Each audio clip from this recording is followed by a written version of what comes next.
move on and shift our focus to another important update that we are getting, and this news is for India's aviation sector.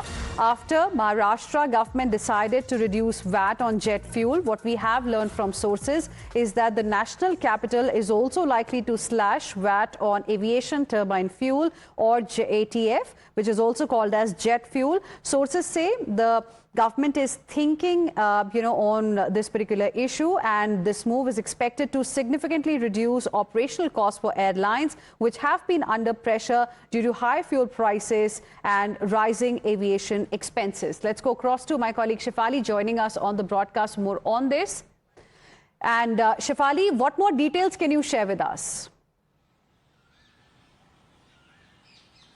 Right, as we know that earlier also government have been trying to reach out to different states on the VAT prices, on reduction of VAT prices, and it was a long run demand of all airlines asking for reduction in VAT, as is we are seeing the high in fuel prices.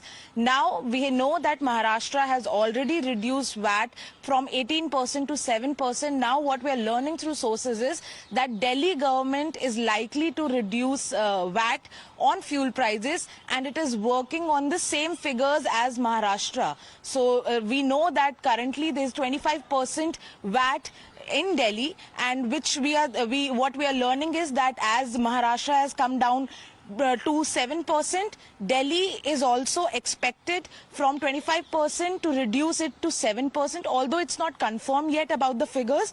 But what we are learning through sources is that it is working on the same figures as Maharashtra. Let me tell you again that this will give airlines a major relief, as we know that the fuel prices are at its peak and airlines are getting impacted by it, and because of which airlines have been asking ministry to give some relief. So if this happens, this certainly will give a certain kind of relief to the aviation industry. Well, it's going to be a huge relief for the Indian aviation sector. Thank you very much, Shefali. Appreciate you joining us with your inputs on this story.